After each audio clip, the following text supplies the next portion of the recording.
नमस्कार दोस्तों, एक बार फिर से स्वागत है आपके अपने चैनल हिस्टोरिकल हरियाणा में। आज हम एक बहुत ही खास लोकेशन पर पहुंचे हैं जो कि हमारे हिंदू शासक जो बहुत ही शक्तिशाली राजा थे जिनका नाम था पृथ्वीराज सिंह चौहान। उनका ये किला है, ये हिसार जिले के अंदर आसी शहर में पड़ता है। और मेरे पीछे जो आप ये देख रहे हो, ये जो सुंदर डिजाइन बनाया गया है, इसको हमने यहाँ से पूछा तो इसको बताया जाता है घुड़शाला, जहाँ पर वो अपने घोड़े बांधा करते थे। और इस महल के अंदर जाएंगे, वहां पर आपको इसका फुल व्यू भी दिखाएंगे। और जितनी भी आप आज तक आपने YouTube पर इस किले की वीडियो देखी है, उस लगभग उन सभी वीडियो में झूठ बोला गया है। हमने यहाँ से कुछ जो सबूत है वो इकट्ठे किए, यहाँ के लोगों से भी पूछा, उन्होंने यहाँ की सच्चाई बताई, वो हम आपके सामने प्रकट करेंगे, आपको दिखाएंगे इस महल का बहुत ही सुंदर दृश्य, और इसके बारे में और भी बहुत सारी बातें करेंगे। तो चलिए मैं चलते हैं महल के अंदर।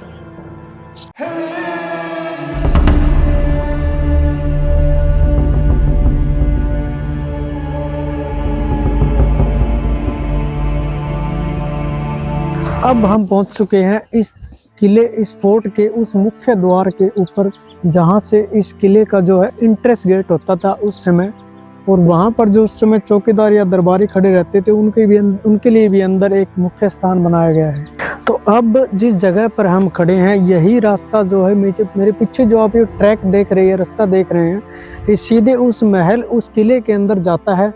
और इस महल के बारे में भी आपको दो बातें बता देता हूँ। दरअसल ये महल जो है पृथ्वीराज सिंह चौहान ने जो खुद नहीं बनाया था, ये जो उसके नाना जी थे राजा नैनपाल जी, उन्होंने अपनी लड़की के बेटे को ये गिफ्ट दिया था, जो कि है पृथ्वीराज सिंह चौहान। तो उनके गिफ्ट देने के बाद जब यहाँ पर बहुत से युद्ध चले, आपको पता ही है, मोहम्मद गोरी के साथ उनका 21 बार युद्ध हुआ है। उन 21 बार के युद्ध में वो एक बार भी नहीं हारे थे। लेकिन जब हारे तो उन्होंने मोहम्मद गोरी जो था, उन्होंने यहाँ पर उनकी जितनी भी निशानियाँ थी, मंदिर थे, उनको सबको तोड़वा कर यहाँ पर उनका पूरा नक्शा चेंज कर दिया था, पूरी तरह से इस किले को बदल दिया था। वो भी हम आपको पूरा दिखाएंगे, आप हमारे साथ अंत तक जुड़े रहिए, वीडियो को स्किप मत कीजिएगा, नहीं तो आप बहुत कुछ मिस कर जाएंगे। तो चलिए मेरे साथ चलते हैं अंदर। आप मेरे पीछे जो इमारत देख रहे हैं, इसको कहा जाता है बारादरी। बारादरी में क्या है, जो मुस्लिम लोग होते थे वो बैठकर अपनी नमाज पढ़ा करते थे। अब ये आपके मन में ज़रूर सवाल उठ रहे हो कि ये किला जो है हिंदू राजा ने बनवाया और इसके अंदर जो है बारादरी बनाई गई, ये क्यों बनाई गई है? उनको मुस्लिम धर्म के जो खिलाफ थे, उन्होंने बारादरी क्यों बनवाई? इसके पीछे भी एक कारण है, वो भी हम इस वीडियो में ही आपको बताएंगे, तो वीडियो में जुड़े रहिए। तो चलिए चलते हैं इस बारादरी के अंदर, दिखाते हैं आपको इसका अंदर का रिव्यू।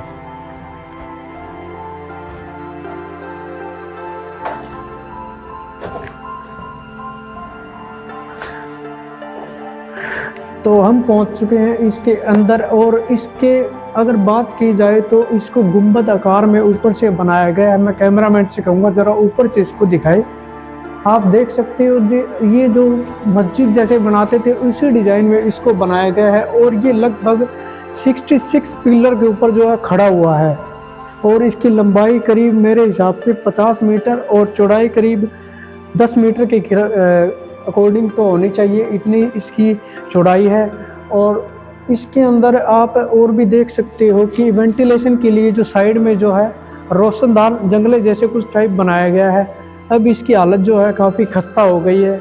और एक यहाँ के पर्सन भी है, उनका हमने नाम सुना था, सतीश कुमार जी, जो कि उन्होंने इस किले के, उस महल के लिए अपना एक NGO बनाया हुआ है, जिससे वो इस किले की जो मरम्मत का काम या देखरेख का काम वही। तो अब हम दो बातें आपको पृथ्वीराज चौहान जी के बारे में भी बता देते हैं। उनका जन्म जो है वर्ष 1166 में गुजरात के अंदर हुआ था। उनको हिंदू धर्म के अंदर जो है हिंदू सम्राट, हिंदू बादशाह के नाम से भी नवाजा जाता है, क्योंकि जो वो उस समय के बहुत ही शक्तिशाली राजा हुआ करते थे।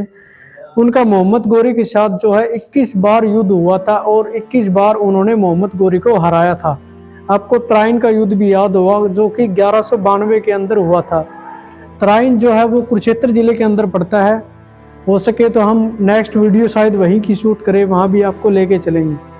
तो मैंने आपको बताया तो गया था कि ये जो बारादरी बनाई गई है, यहाँ पर बैठकर मुसलमान जो है नमाज पढ़ा करते थे। तो मैंने आपको बताया था कि पृथ्वीराज चौहान तो वो तो हिंदू धर्म के थे, आखिर उन्होंने क्यों बनवाई, इसके पीछे जो राज था। एक्चुअली ये जगह जो है ये बनवाई गई थी मोहम्मद गोरी के द्वारा। जब उन्होंने पृथ्वीराज चौहान को हराकर उनको बंदी बना लिया था, तो उन्होंने अपना नामो निशान मतलब यहाँ पे उसको ठप्पा लगा दिया था, अपनी मोहर लगा दी थी।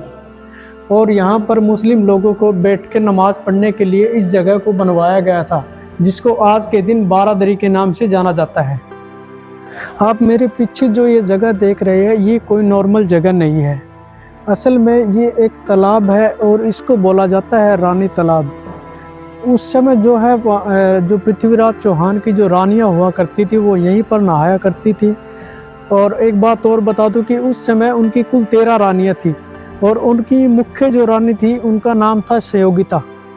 और संयोगिता से जुड़ी हुई कुछ और भी कहानी आपको बता दूं।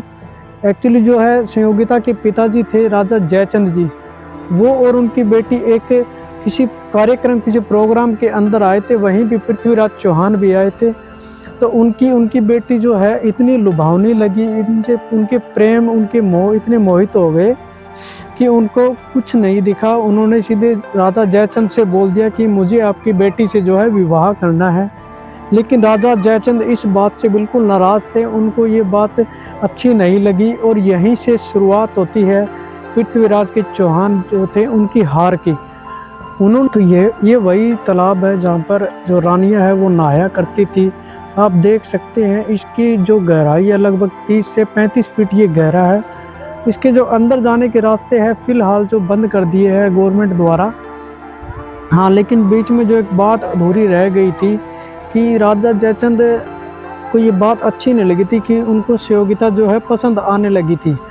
तो उन्होंने क्या किया, उनको पता था कि मोहम्मद गोरी उसका सबसे बड़ा दुश्मन है। तो उन्होंने ही मोहम्मद गोरी का साथ जो है पृथ्वीराज को हराने के लिए मोहम्मद गोरी का साथ दिया था। तो वहीं से उनको बंदी बनाया गया था और वहाँ ले जाकर उनको शायद कैद किया। और उनकी बताया भी जाता है कि उनकी दोनों आंखें उनकी जो है पृथ्वीराज चौहान की फोड़ दी गई थी।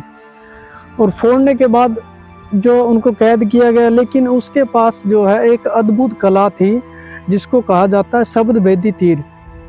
तो उस कला का जो है यूज करते हुए पृथ्वीराज चौहान ने जो है मोहम्मद गोरी को मारा था।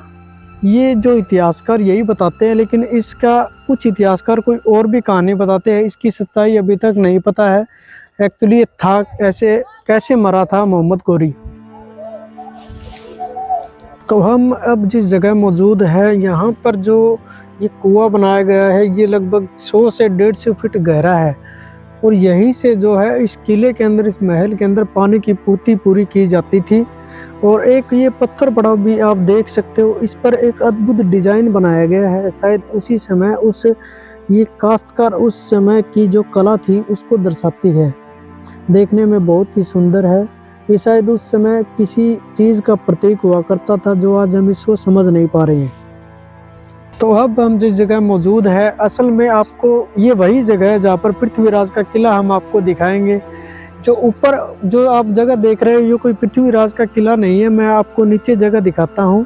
एक्चुअली पृथ्वीराज का किला जो है वो नीचे आप जो देख रहे हो ये कुछ ईंटें आपको दिखाई दे रही है, यही पृथ्वीराज का किला है। तो एक्चुअली हुआ क्या था कि जब मोहम्मद गोरी ने पृथ्वीराज चौहान को जो हरा दिया था तो उसके बाद उन्होंने इस महल के ऊपर अपना जो है ठप्पा अपनी मोहर लगा दी थी। और उसके महल था जो पृथ्वीराज चौहान का, उसको नीचे दफन करके जितने भी मंदिर थे वो सारे तुड़वाकर उसके ऊपर अपनी मस्जिदों को खड़ा कर दिया था। जो आप पीछे शायद वो आप देख भी पा रहे होंगे, जो मकबरा टाइप एक दिखाई दे रहा है वही मस्जिद है जो कि मोहम्मद गोरी द्वारा बनाई गई थी। अब वो फिलहाल जर्जर हालत में है इसीलिए हम उसके अंदर भी नहीं जा पाए। तो एक और आपको जगह दिखाता हूँ जहाँ पर पृथ्वीराज चौहान जो है अपने खजाने को छुपाया था और सरकार ने वहीं से जो खजाना निकाला भी था। तो आप जिस जगह को आप देख रहे हैं उसी समय के अवशेष है जो पृथ्वीराज सिंह चौहान का किला था। ये उसी के कुछ अवशेष है जो कि अब लगभग 100 से 150 फीट मिट्टी के नीचे दफन हो गए थे। और कैमरामैन से कहूँगा जरा एक बार कैमरा इधर भी घुमाए, आपको दिखाता हूँ। एक ये जो आप स्तंभ देख रहे हैं बताया जाता है कि इन्हीं स्तंभों के जो नीचे या अंदर खोखली जगह होती थी जिसमें वो अपना खजाना छुपाया करते थे। अभी भी ये इसको ऐसे करते हैं तो ये नीचे से खोखला है। और इसके ऊपर बहुत ही सुंदर कलाकृति दिखाई गई है जो कि हस्त कलाकृति है। और जरा नजदीक आइए, इसके ऊपर 2 पैरों के निशान भी बनाए गए हैं। वो कृपया जरा नजदीक आइए, कैमरा दर्शकों को जरा नजदीक से दिखाइए। ये शायद उस समय के चिन्ह हुआ करते थे, ये हर एक पत्थर के ऊपर नहीं बनाए गए हैं। ये उस समय ये इशारा करते थे कि ये कोई खास जो है स्तंभ हुआ करता था। ये शायद वही स्तंभ है जिसके नीचे जो खजाना छुपाया गया था और सरकार ने इसके नीचे से खजाना जो है सारा निकाल लिया था। लाखों करोड़ों का खजाना था वो। ऐसे बहुत सारे स्तंभ यहाँ पर हैं। तो आज की वीडियो हम यहीं पर समाप्त करते हैं क्योंकि वीडियो ज़्यादा लंबी भी हो गई है और लगभग इस किले को हमने पूरी तरह से एक्सप्लोर कर लिया है। तो अगर आपको वीडियो जो है पसंद आई तो ही लाइक करना और शेयर करना और कमेंट करना।